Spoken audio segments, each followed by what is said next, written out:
How are you? Writing yourself. I'm good. I'm good. It's been a week, but I'm good. These weeks seem to be weaking. I don't know what's going on. And going by fast.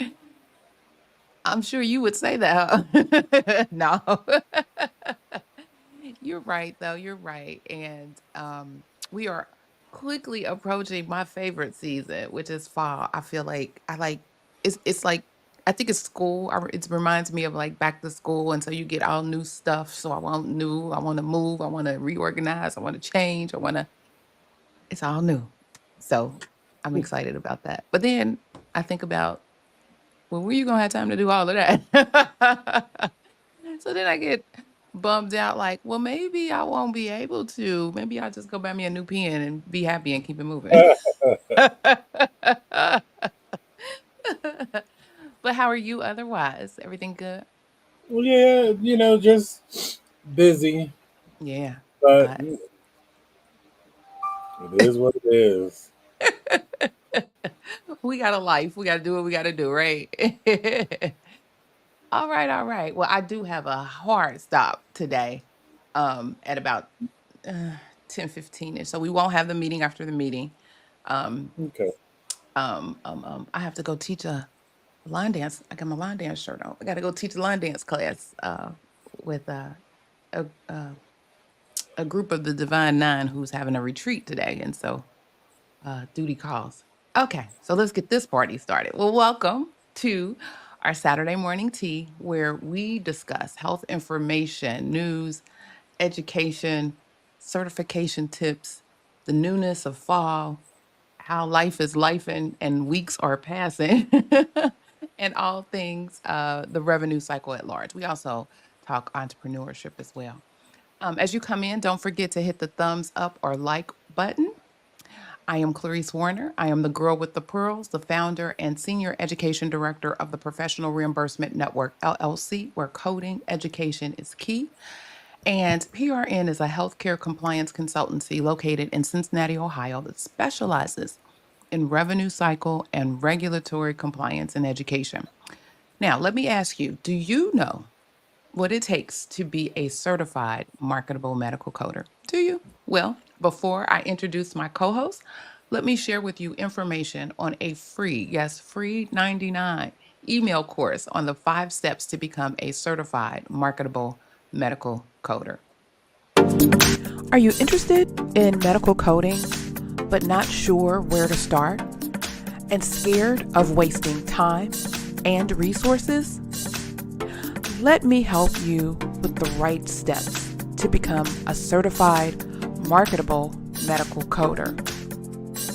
Learn more at bit.ly/5stepscoder. Hey, hey, all right. So, if you were interested in getting more information about the 5 steps to become a certified marketable medical coder, then check out the video description for the link. So, joining me today is my partner in success. I love that line. My co host, Mr. Jesse, the registered trademark. Put some respect on his name, the coding nurse. Sir, introduce yourself and tell the folks all about you. Good morning, everybody. My name is Jesse. I live in Philadelphia, Pennsylvania. I've been in healthcare for a very long time as a nurse. In 2014, I started in risk adjustment. And during the pandemic in 2020, I created a company called the Cody Nurse LLC, where I help nurses and other people with a clinical background transition into the wonderful world of HIM. Hmm. And how is all that going? It's coming along. Um, it seems like I don't know. No, I think I'm moving into advocacy because I have to explain. Like I've had a couple of consultations this week, and it's like it's the same questions all the time. People don't know where to start. They don't know what. They have no clue. This, Mm-mm. And then you have the even bigger thing is like the none people don't have they don't even know that any of this exists. It's like a whole foreign world to them. Like, what? I'm like, yeah, how do you think the business works? When they think healthcare, they only think clinical. They only think doctors, nurses, therapists, those um people. But it's a whole machine that operates in tandem with every healthcare encounter. So yeah, it's a whole thing. It And you is. too can be a part of it. But you got to work at it.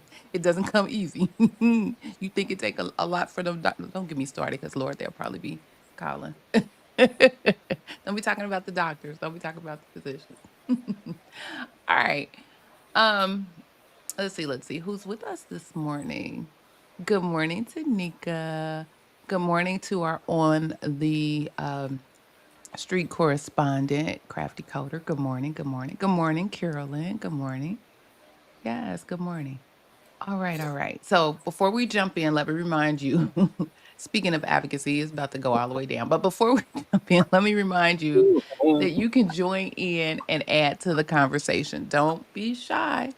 Your opinion matters and is welcome to hear. So just use the chat um, and chat to your heart's content. If you have a question for us, please type Q first, so we know it is a question, directed to us, and we don't miss it. So, um, for those of you who are just joining us or watching the replay today, we are talking about my friends over at AHIMA, and we're talking specifically about a mission statement makeover, putting members first. But first, we have church announcements. Oh, and these church announcements. Yeah, look at God. I couldn't even get the music going, and all I saw was the fan. Oh my God. I love it. I love it. Yes.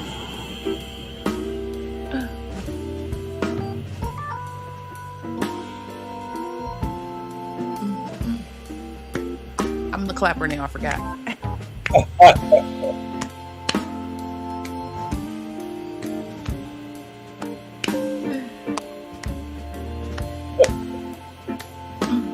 Oh, goodness. All right, all right. Somebody else, I recently heard somebody talking about church organs and how it just moves the room. I said, it's not just me.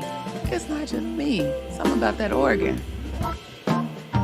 Y'all can have the keyboard, y'all can have whatever, but it's something about that organ and seeing them hitting all them things on the ground. I don't know what all those things are that they be stepping on, but all of that stuff, yeah, it's just a whole different thing going on. Okay, let me turn this down. So today, I just want to remind folks real quick, billers can go to jail. That's all I got to say. Billers, you can go to jail. So much so that the Attorney General charges a Medicaid biller for $1.2 million in false liquid nutrition claims. So this happened on August 14th in Denver. Their Attorney General, his name is Phil Weiser, he announced that he filed fraud and theft charges against a woman in an alleged Medicaid fraud scheme that cost taxpayers over $1.2 million in losses.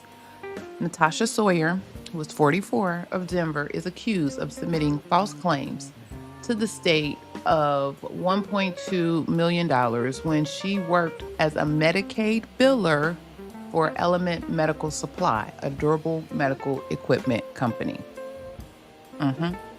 Yes, I said she was the biller who is now charged with fraud and theft.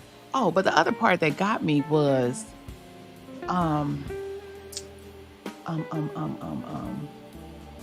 not only was it fraud, Oh, what was the other thing? And I said, oh, this what we doing? Wait a minute, let me go to the case.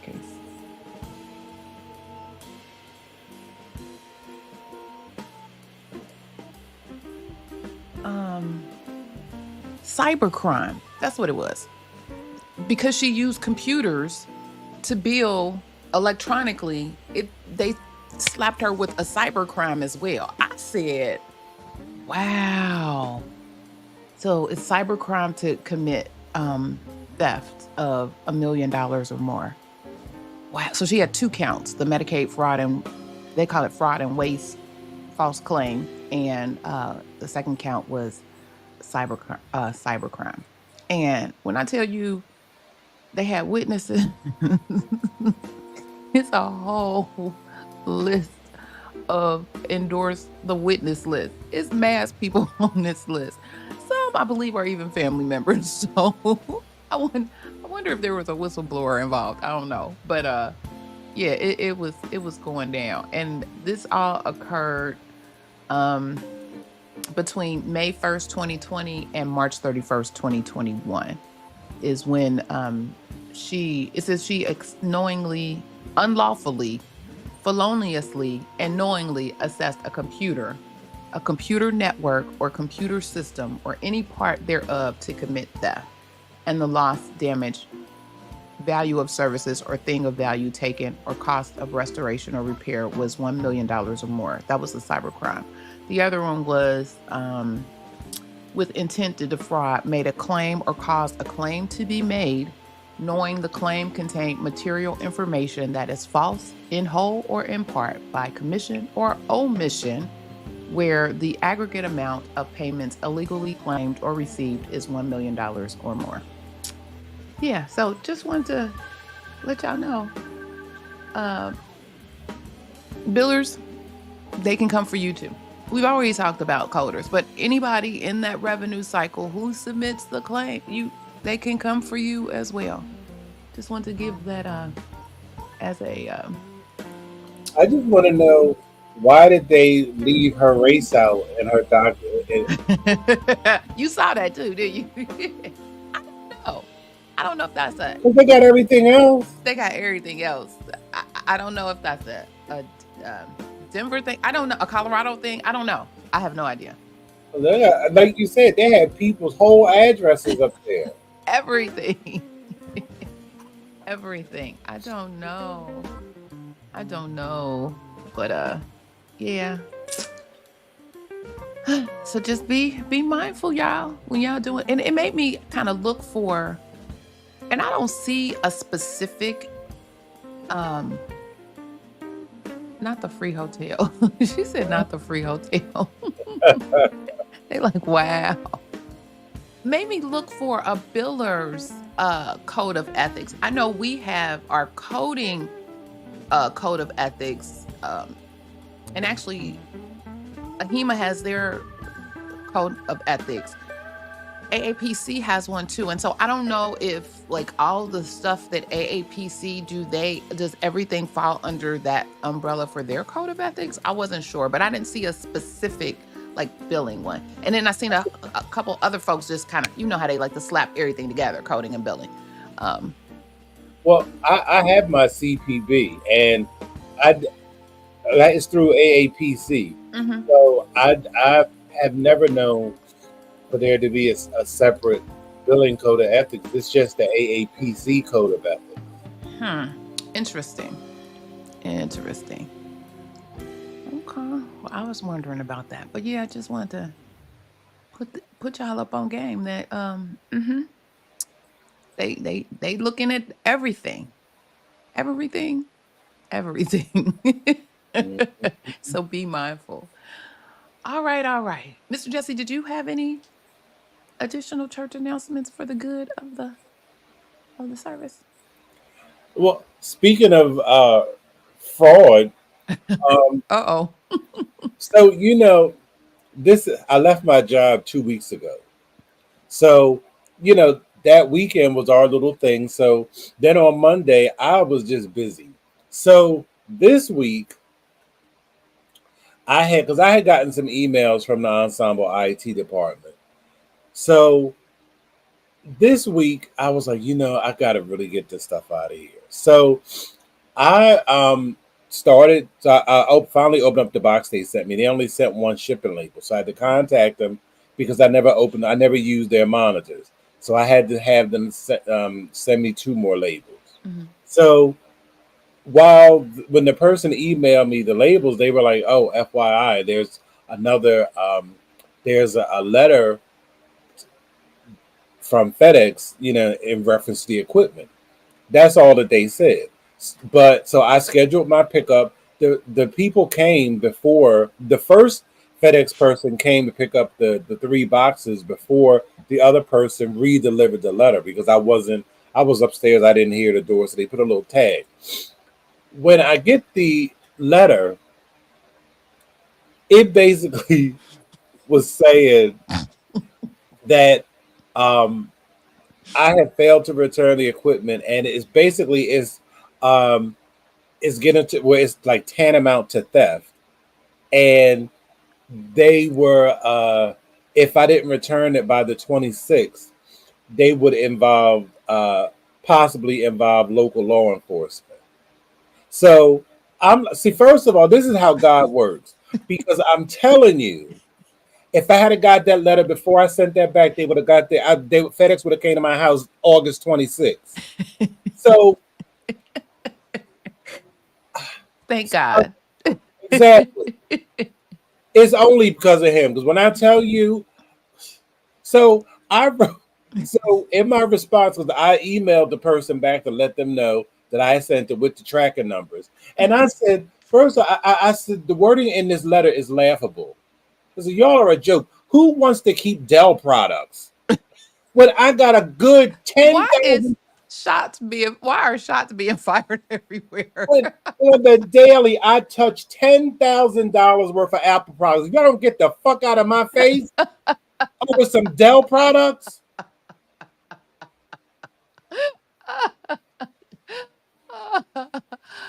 Oh my God.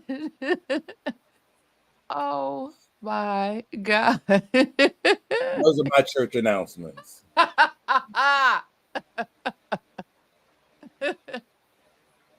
Oh goodness. Dell. Oh, he said over some deal products. I ain't Yeah, even know if they're gonna cheap monitor. I buy good stuff. we buy the good, good, don't we? We get the good, good. Ooh, you have tickled me. Okay. All right. Oh, I love it. I love it. We starting off with a bang. I love it. Anyway, let the tea spilling begin. So today we're going to talk about a proposal. And let me first say that I am a delegate for AHEMA for this. I'm a delegate for Ohio, and a HEMA delegate for OHEMA, which is the Ohio Health Information Management Association. And I can't wait to get to Salt Lake City in October, where we have our annual delegates meeting. When I tell you it's gonna go down, we already have some stuff that we are hashing out. It went down last year when they slid in that 40% information. And when I tell you it was not presented to us, we knew nothing about it. It was kind of like a little um bullet point on the agenda. By the way, KM is doing da da da da da. Everybody was like, "Well, what?" And then it was like, "Okay, so meeting adjourned." I was like, "Wait a minute, hold up." But this year, I think it's going to be even more interesting as all of these developments are taking place. So I'm saying all that to say that in the conversations that have been had regarding the proposal to AHEMA for a new mission statement, we the delegates ain't seen nothing. And so I'm assuming because there is a whole process on how to submit proposals, and there's like you have to do it within a certain time frame. But I believe once you do it within that time frame, then it is then presented to the delegates at the delegates meeting. Um, we don't, they have to do all that they do to massage it, fluff it, whatever it is that they do before it comes to us. And so um it's going to be interesting, and it's going to even be more interesting because one of the authors of the proposal, um who by the way were all past AHEMA presidents, is now a delegate, and she will be at the delegates meeting. So it's gonna go all the way down. But anyway, so let's talk about this. So right now, AHEMA's current mission is empowering people to impact health. That is what their mission currently says. And I'm trying to remember when did they change? I don't remember when they changed, but and they've recently released their strategic plan. So shots have been fired at the strategic plan as well. Um, so AHEMA is a professional organization, and as a professional organization, um, there are certain parameters that you have to follow. There are certain things that you have to do, um, because you are a 501c6 organization. And because of that, um, they're supposed to focus on their members.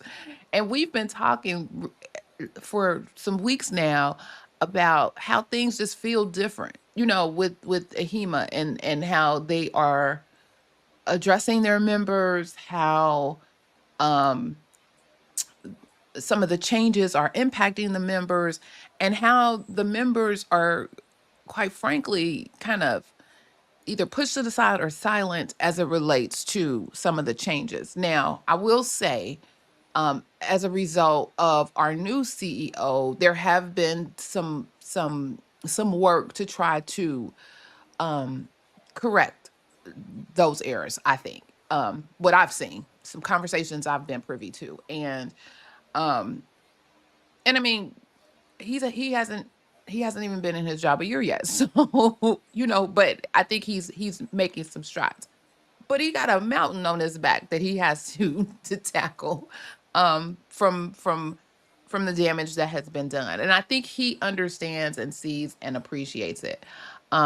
So I'm will also be interested to hear his take as it relates to the proposal of changing the mission statement. So what they want to change the mission statement to is AHEMA is a professional membership organization whose mission is to benefit its members, advocate for their professional interests and needs, and promote the advancement of the profession and the integrity of health information, which I actually like. I think it hits kind of all of the things. Um, they also kind of, and Mr. Jesse, you can jump in whenever you like. And I'm going to actually play a little clip from the video because I was over here cackling when I was hearing these shots being fired, from this interview with two of the past presidents that are authored the proposal. But they're just saying how things are shifting in their experience, and some of them have been members, since the 70s, and how it seems that the membership part of it and doing for the membership and not advocating for healthcare as a whole. That's kind of not our role. But advocating for the members seems to have gotten lost. And oftentimes organizations are moving and shaking based on what their mission statement is. And so again, if their mission statement doesn't address their members or doesn't mention their members, then maybe it is kind of a behind a back thought. It's not something that's top of mind. So I don't know. There's also in the description of the video, I linked the LinkedIn. Let me bring that up. I linked in the LinkedIn article that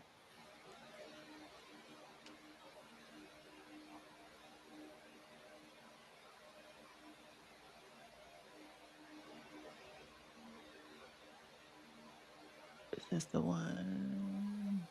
I think so. Yeah. LinkedIn article that Dr. Marita Johns wrote, and she broke down. Let me see if I'm sharing that. Yeah, she broke down the responsibilities of a 501c6 nonprofit professional organ association, which is what AHIMA is. It's a professional association.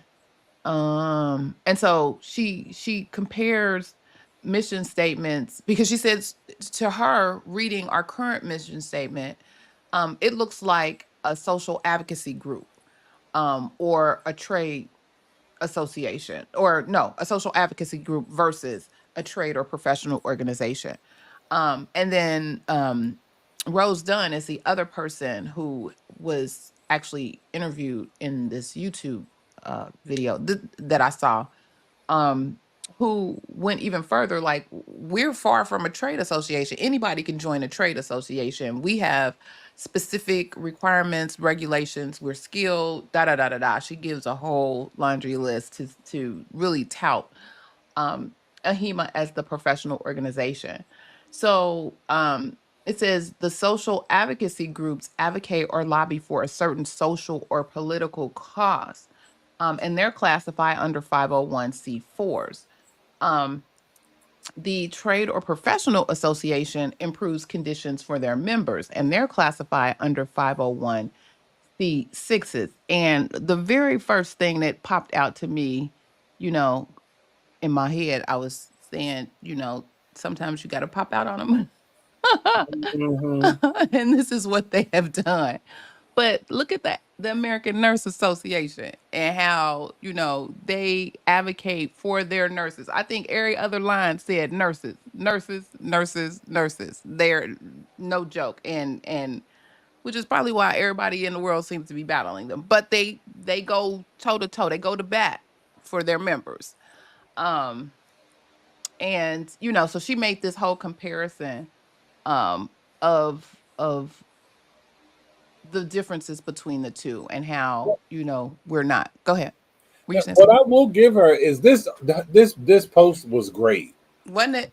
because it was very, very clear what the the whole mission statement was. Just, I mean, the whole, and it's a very quick read, but it is very, very informative. And that side by side comparison of an advocacy group versus a trade or professional organization is spot on. Like, that's like, you just really see it for what it is. Mm-hmm. But and getting back to, like what you had said earlier about AHIMA and them trying getting away from their original purpose. I'm also a little, excuse me.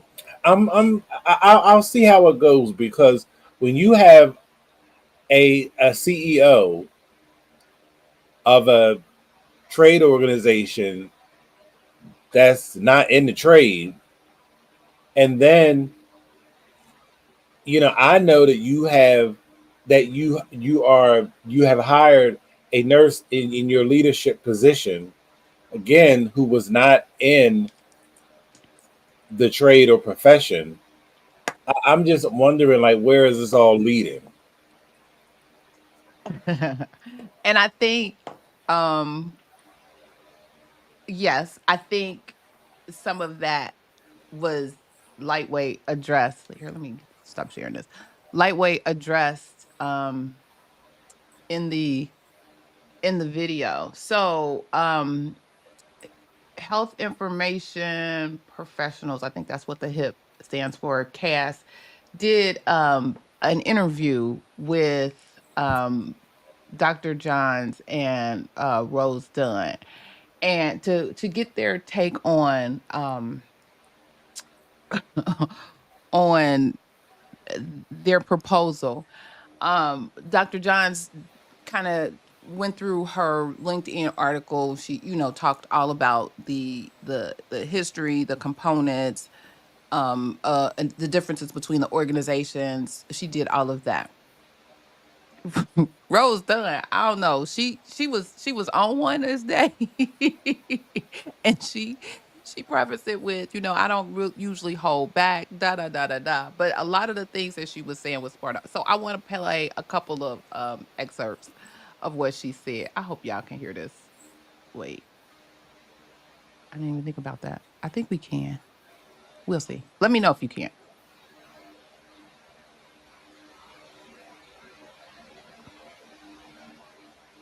No? No. Okay, hold on.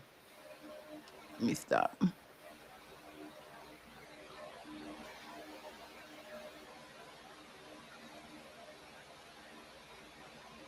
Try it again. Make sure I hit.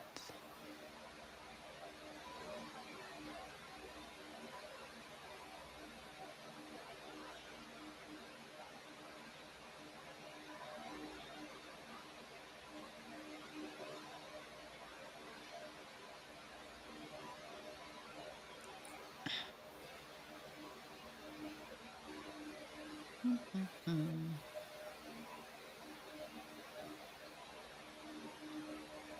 Oh, hold on. Hold on. We're gonna do it this way. Mm.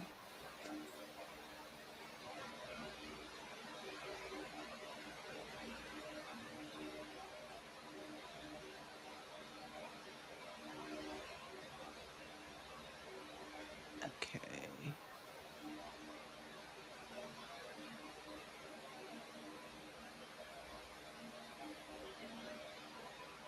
Okay.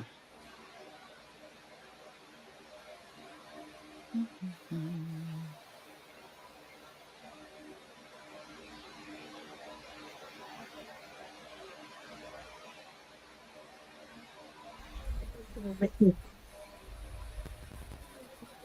Outstanding job of setting the stage. Our association's history is as a professional association, and professional association like ours, such as Health Information Management, provides a service that requires specialized education. It requires independent judgment. It requires substantial expertise. And our professionals embrace those principles. We adhere to a code of conduct, and we self-regulate ourselves. And that's what makes us different from a trade association that just about anyone can join. Now, Marita shared the proposed mission statement, and I want to share that we're not entirely unique with this proposal. Canada, just up the street, and Australia, HIM associations have very similar missions that focus on the members. We believe, in terms of how to meet those needs, I think we need to set the stage here. We actually believe members have felt disenfranchised by AHIMA due to actions taken or lack of action that may have disillusioned the members and actually may have disrespected the professional credentials.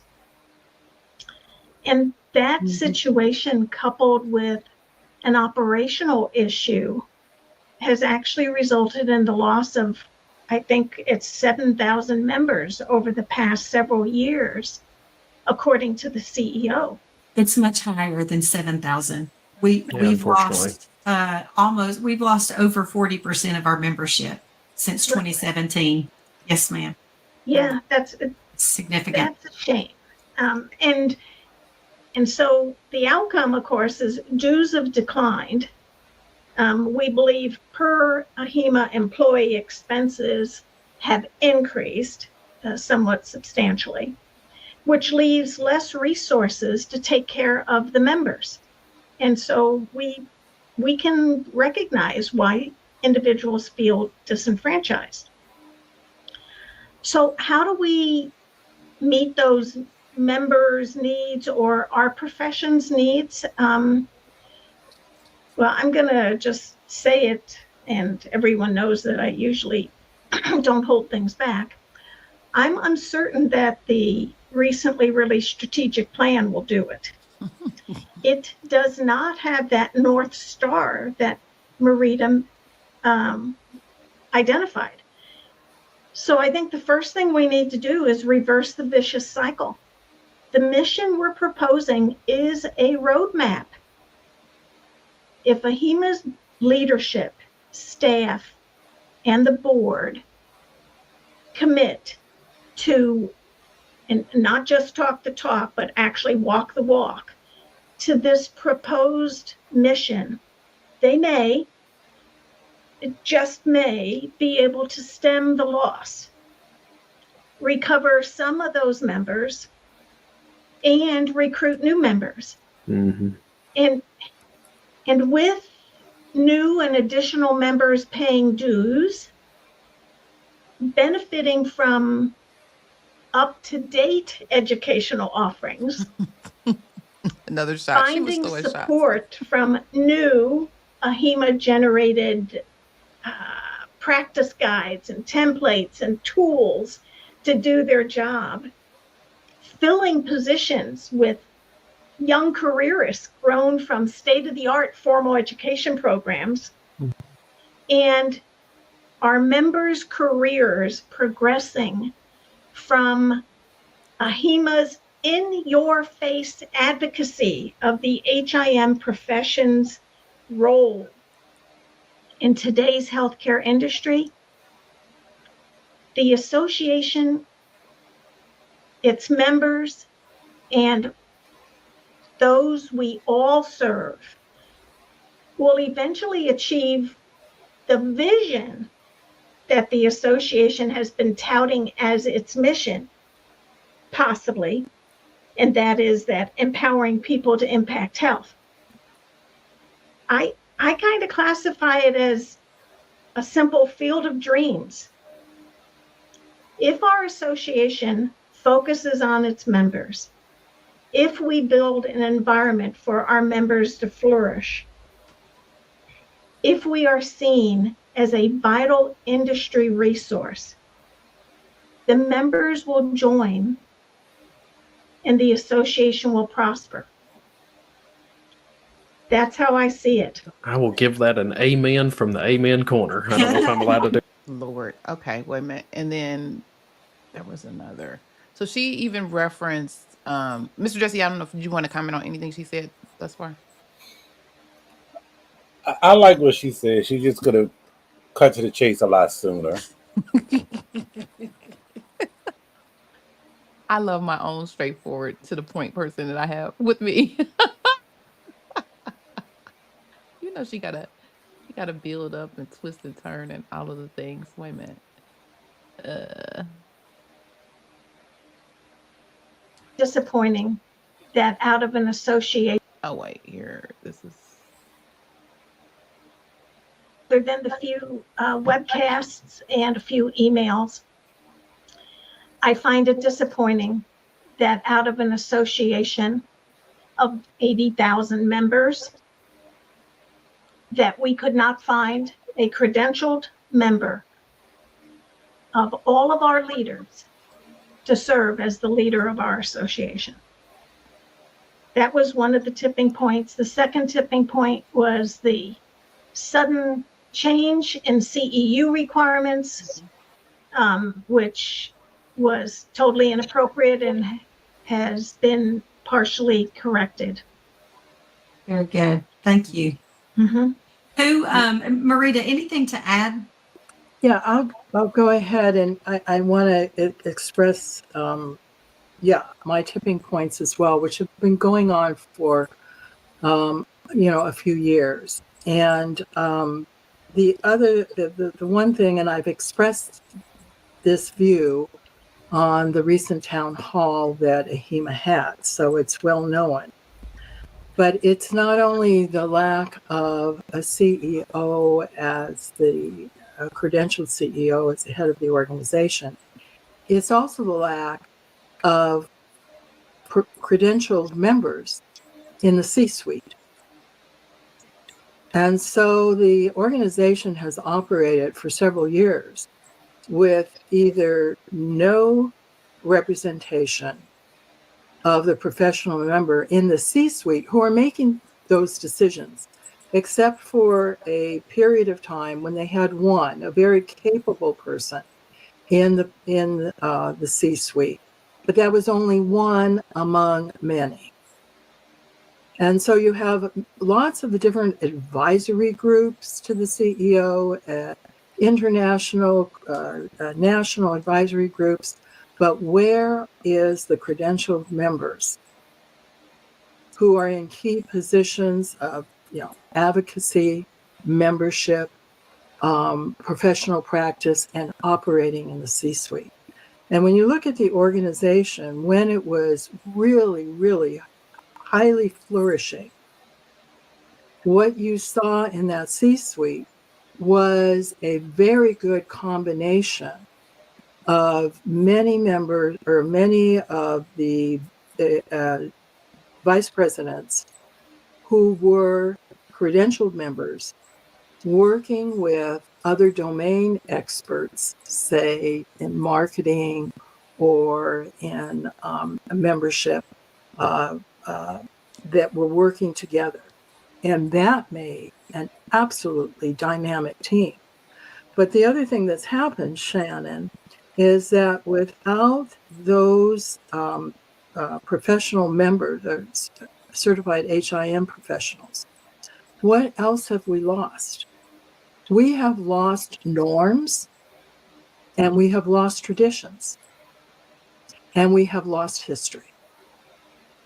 And so every time somebody new comes in, where is the history? Where is the grounding?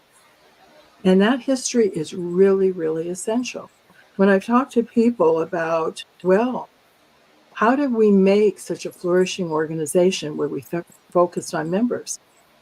For those of the audience who are old enough, they will remember team talks. Team talks, where the president and the vice president and the CEO went to the regions, and we brought people together, helping us develop that strategic plan, giving us input on ideas that the board might have had, and saying, oh, you're off base on this, or wow, you don't understand where we're coming from here. We don't understand our condition here. And wherever it was, in Wyoming or Montana or California or wherever we were on these team talks. And man, did that create a community of trust, where we were all operating from what? The same paragraph. So those are the tipping points that have happened throughout, and it's particularly, and I would say in the last 5 or 6 years, that really happened. And I am with Rose. When we go in and we say to healthcare organizations, we can leave, our members can leave, that they should be CIOs or chief privacy officers or chiefs of whatever. And we can't even be chiefs in our own organization and be a CEO. What does that say? And right now, when you look at the AHIMA Executive Leadership webpage, there's one credentialed member up there now. Maybe there's another one I think is coming who has been appointed. But still, it's not enough. Yeah, there are. All right. So That was a Golden Girl drive-by. I cannot with you. But they was shooting them shots, wasn't they? Them shots was fire. Oh wow. So what do y'all think? What do y'all think AHIMA should consider this particular mission statement, or y'all think the mission statement should stay the way it is, or what are your thoughts on that? Yes, she did call out the unqualified. Did she? Uh, You know, I don't have a problem with anything with either one of the ladies, but my only question is it going to be received by the members or by the leadership? by the leadership? Because I'm sure the members will be here for it. They messing with you. The Golden Girl drive by. I cannot with you.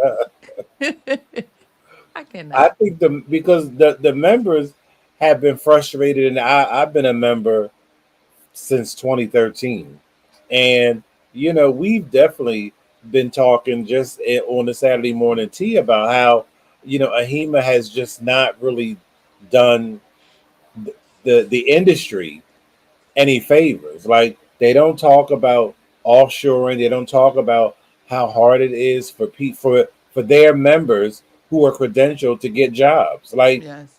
how can you say that you're the beacon of the industry, but your people get certified and can't get employed? Yeah. It's gonna be real interesting. Um, One of the things that she said though kind of made me like, okay, um, and I would be interested to see how that progresses. Because yes, I do believe history is great. I believe the knowledge of what has happened in the past and all of that is vital and essential to steering the course for the future. But all the past stuff wasn't wasn't great either. There were a lot of gatekeeping that occurred in that past. There was a lot of overlook or um exclusion, if you will, in some of that past. And so if the goal is to move forward, because I do, the one thing I can say and do appreciate in what has happened with AHIMA, at least in the past, I'll say decade, is there has been a lot of inclusion um throughout the leadership teams um that I had never seen prior to that. Ever, ever, ever, ever. um, and so I appreciated that. And there had been some inclusion with credentialed people. So they weren't all uh not AHIMA credentialed individuals. I do agree that I've heard a lot of people say that, like, how could they have not found a person who is a HEMA credential to be the CEO is beyond me. I don't know. And maybe folks just didn't. I don't know. I don't know if people didn't apply or didn't feel that they could do. I don't know. But that's very telling. Because how can you advocate for something you don't know for real, that you haven't lived? Um, yeah. So This which is go which ahead. I feel is why the advocacy efforts for the profession is the way it is, because they don't know. They're not like us. They don't know. They don't have those lived experiences that we have. They don't have any of that. to be able to say, this is what we do. You don't know what we do. You know what you heard somebody tell you what they could do, but you don't know. You don't know the skill level. You don't know what it takes to get to that particular skill level. You can't even speak to that. And I'm not just speaking CEO, I'm speaking, leadership overall who are not credentialed. So how can you fight for us? How can you vouch for us if you don't know? Go ahead.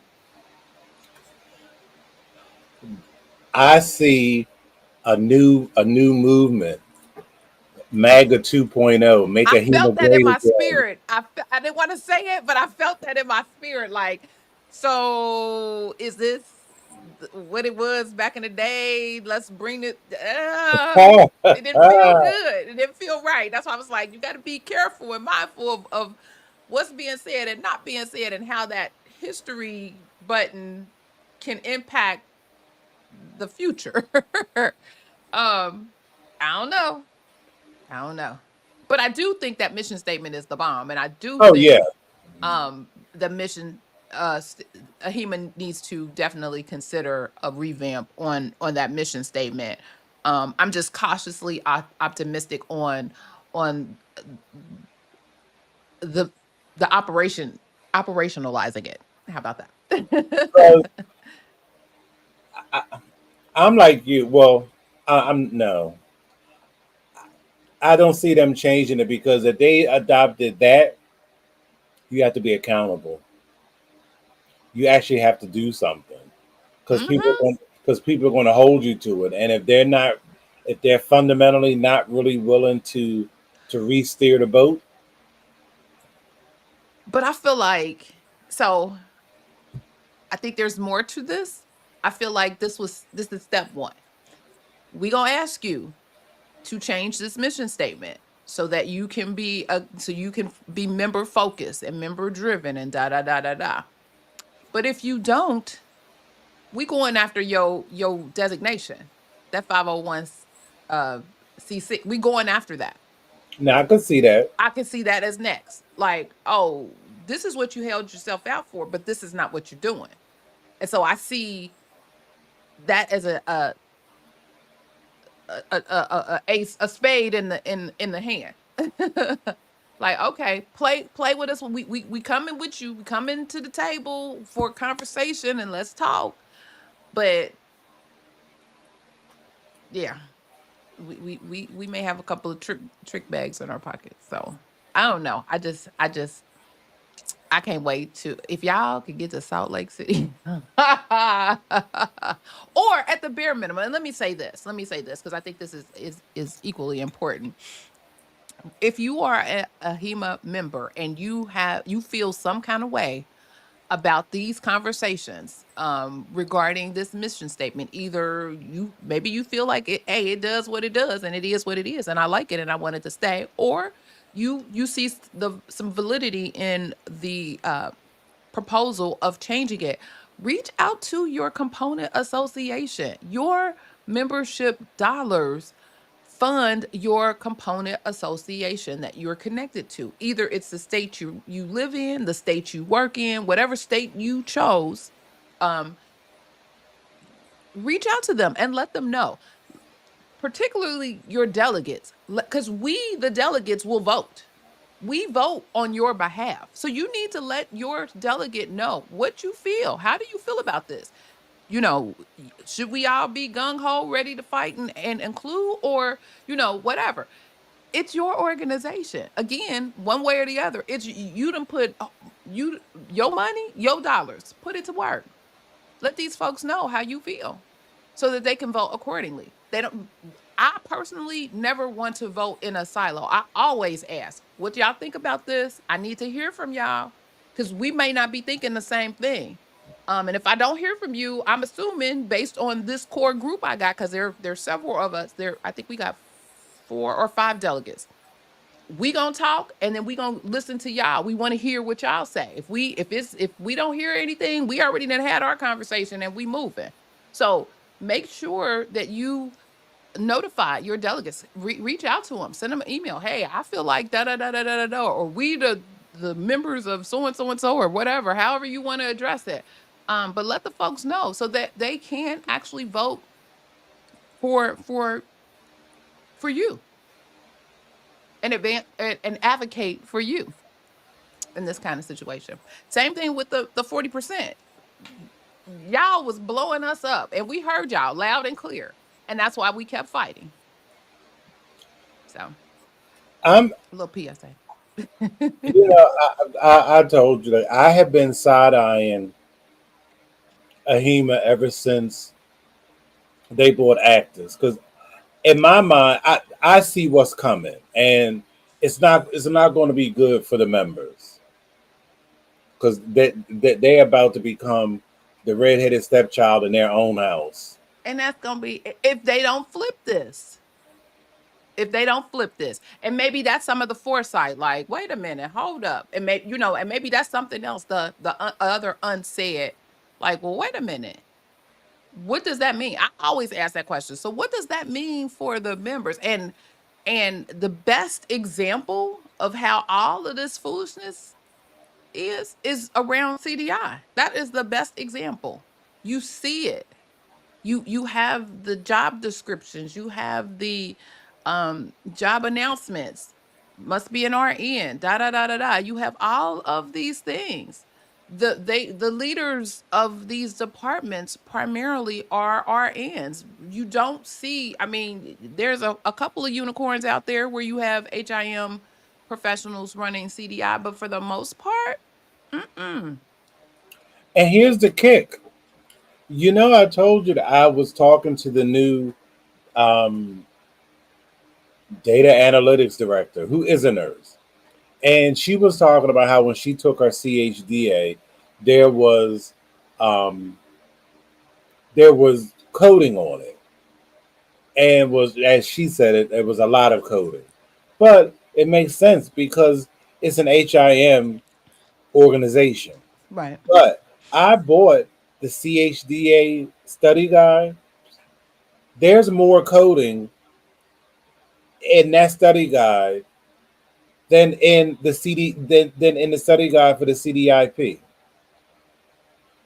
Wow. How is that? How is that? How is that? And something else, I want to say Rose Dunn said, it may be later on in her thing, because there was something else she said about something about coding was missing. And I want to, it must be in the strategic plan. But she was like, so what are you saying? She was like, coding is a very vital function within our organization and the members that we have. So what you want everybody to go to the other association? Like she said that in the video. And I was like, Because that's what's happening. Most new people don't even mention AHIMA. Everybody talks about AAPC. Everybody. And the only thing that AHIMA has in its favor is they're one of the 4 cooperating parties. If AAPC could ever unseat them with that, AHIMA's done. They're done.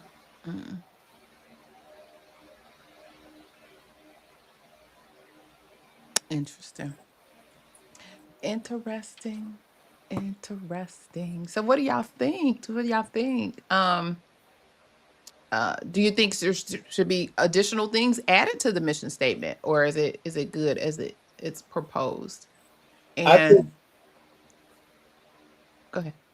I think it's good as proposed. I just really think the organization needs to get back to grassroots advocacy because, I mean, medical coding literally has changed my life. And at the core, that's what it was. Wait a minute. Hold on. Wait, she didn't flip the script. Maybe it's time for a new association by the members for the members. And but Carolyn, that maybe is a possibility, but that's very hard to do. And that's only because you still have to get either a HEMA or AAPC credentials. Like to do that, we would have to come up with a whole new credential, and it was just that's the long game. Yeah, it's dividing the pie. Right. And I just think that they need to get back to grassroots advocacy, and they need to get back to protection of the profession. Mm-hmm. Like you can't, and it's just like I mean, the other Merida made a very good point. How can you go to these organizations and say that the people in your organizations can be leaders in their organization, but not in their own? Mm-hmm. Because Mm-hmm. I'm telling you, like the whole doctor and low key nurse thing. I see it. Because I have been a nurse. And I mean, for all intents and then like had they had the American Nurses Association, I think they just after the pandemic allowed LPNs to join. Like is that level of exclusion? Mm-hmm. And it's like you're not like us, Mm-hmm. and we don't really care. That's about they're coming into this house and totally going to redecorate it and put you out of it. And put you out your own house. And I feel like it's that's historic. I think back like when I started, and we didn't have CDI, but it all started with like utilization review, because we were being trained on utilization review. We can do those same type of reviews, we can do all of that, and it was like, oh no, this is for clinical people. This is, and like, we are clinical people, we're just a different type of clinical person, but we are clinical. And so that was a big fight in hospitals, and I felt like I felt like the advocacy for it wasn't enough back then. And so ultimately they got it. They got they got quality assurance, they got all of that. Rarely do you see anybody from health information in those roles. Those were held out for the uh burnt out nurse, or I can't do the work at the bedside anymore, or I need to transit. Those roles were specifically held out for them, and we were like, well, wait a minute, we were the ones that brought these roles and taught these roles and da da da da da, and it was like you couldn't even get it. Because you have people who don't really realize that yes, the name has changed, but the work has not. Their Correct. coders have always done this. Correct. It was it wasn't until nurses decided, oh, I can just move over and do this and bring five of my girlfriends. It's on and popping, and they Mhm. come stumping and moving and pushing until they push you out, and that's what they did. They pushed them out. But then they say, oh, well, you have to have a clinical background, but you don't know not one such a coding guideline because it doesn't matter that you could work in the ICU for 17 years. But if you don't know how coding sequencing works and how it affects your money, they don't teach you that in nursing school. It has nothing to do with nursing. Mm-mm. It doesn't. And like I've said repeatedly, CDI is something that everybody has to be trained for because CDI requires coding knowledge and clinical knowledge. Nobody comes to the table with everything. Correct. Traditionally, I can Correct. say I did, but traditionally it doesn't happen. So, Correct. so that means that the clinical staff needs to be trained on the coding, and you can have coding staff that needs to be trained on the clinical. They And need it to. should always been, at least my understanding of how it was supposed to be when it came to in play, was a multidisciplinary team that worked together, providing that back and forth, providing that information. Everybody went in their own little corners, like, you ain't getting this, you ain't getting and look where we are. Look where we are. Because what they have done to save that their position is they've kind of low key disassociated CDI from coding, trying to say that it's a higher level review. Correct. No, it's Yeah. all but But they didn't have anybody rah-rahing for their team. And so that's how they got away with it, or are getting away with it, because there is no yeah, advocacy. that's There's right. nobody speaking for what they can do. And you by yourself fighting, the machine is not, it's futile. So, so it's gonna be interesting. I can't wait to Salt Lake City. It's gonna be gray hair everywhere. They all coming out. They like, forget, come on, y'all. Everybody come out. We all coming out. You gonna see people we ain't seen in decades coming out. Coming out. But it's gonna be funny because how they gonna, well, I can just see some of the activities. How they gonna perform in some of them activities. But anyway, that's neither here nor there. I don't know, y'all. I feel like, this is gonna be interesting to see how this is rolling out, and what the end result will be. And even if the proposal passes and because she threw some shots at a whole bunch of stuff,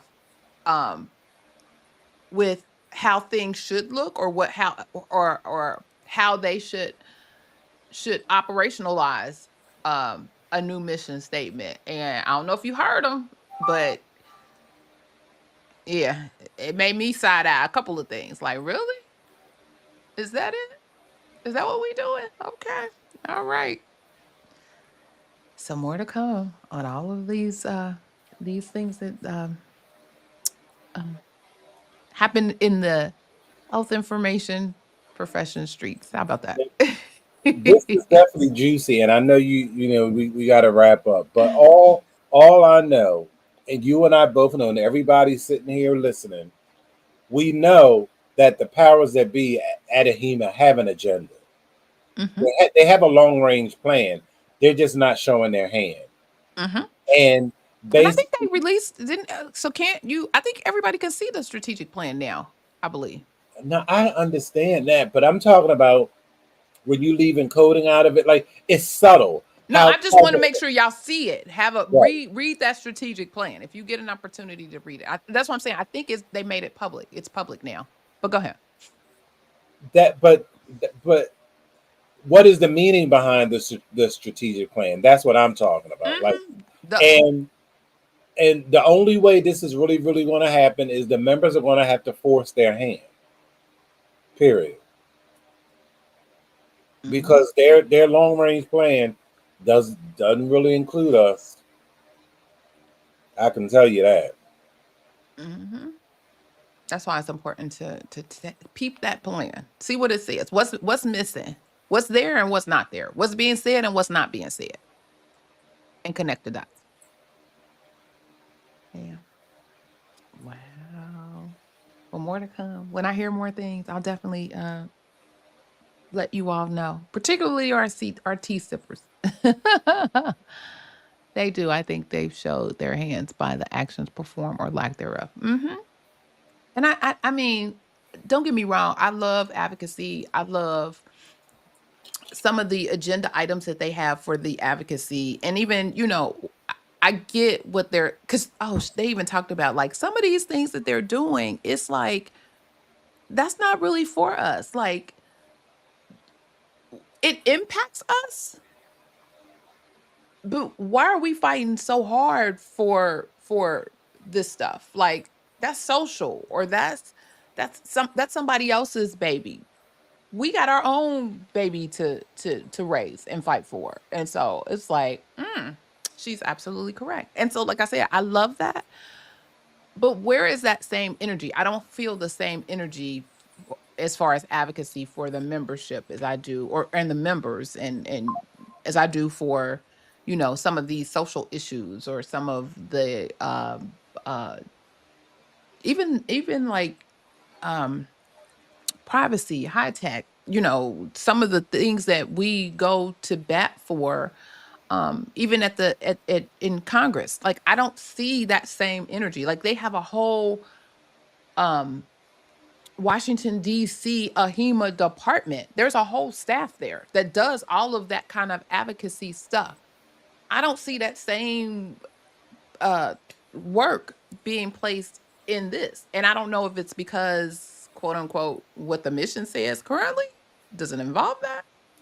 I don't know. Interesting though. It was interesting to hear their take and how they dissected that and broke it up and their proposal. So more to come, more to come, more to come. All right, all right. So with that being said, let me talk about our tea sip. I gotta put tea sippers on here somewhere. I'm gonna have to redo it. Okay. So are you thirsty for fresh perspectives on the healthcare revenue cycle? Well, by becoming one of the tea sippers, you'll join a community of sharp minds who savor the complexities of the healthcare revenue cycle. So why sip alone when you can steep in knowledge together? So come on, let's spill the tea on industry insights. And here's what you can expect as a valued member of the Tea Sippers. Exclusive healthcare insights, of course, gain access to in-depth articles, webinars, and resources covering the latest healthcare trends, compliance updates, and revenue cycle best practices. You can get early access to be the first to receive expert insights of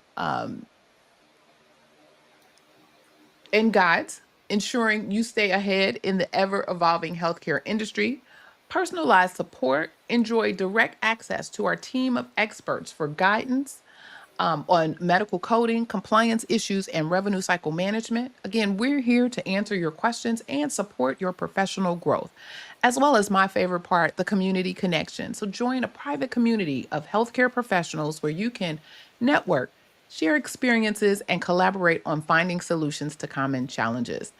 So, by supporting us, you're not only advancing your healthcare knowledge and career, but also contributing to the success of Professional Reimbursement Network, LLC, which is a resource that empowers healthcare professionals like you to thrive in their roles, goals, and dreams.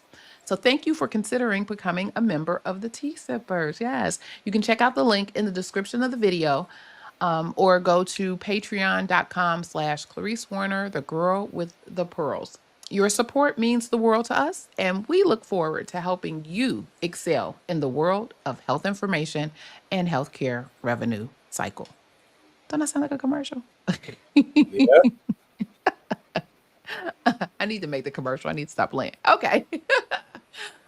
All right, y'all. Well, it is the top of the hour and quickly reaching my 10:15 deadline. Thank you all again for joining the Saturday morning tea or checking out the replay. Was the tea spilled today? Put the teacups in the chat. Was the tea spilled today? If this information was valuable for you, help us to share this message with others by sharing the video and subscribing to the channel. Be sure to follow us for more information on all things health information, compliance, revenue cycle, and medical coding. And as you leave out, don't forget to hit the thumbs up or like button. Also, check out the Coding Nurse channel on YouTube. Mr. Jesse, do you have any final thoughts for the good of the order? No, once again, it was a great session. Cool, cool, cool. All right, all right. Well, again, this has been great. Thank you all for joining. There will be no meeting after the meeting today. We will reconvene next week. So remember, oh, everybody's putting their teacups in. Remember, be safe, be kind, and don't wish for it, work for it. Until next time, take care, have a great weekend, and we will talk real soon. Bye-bye.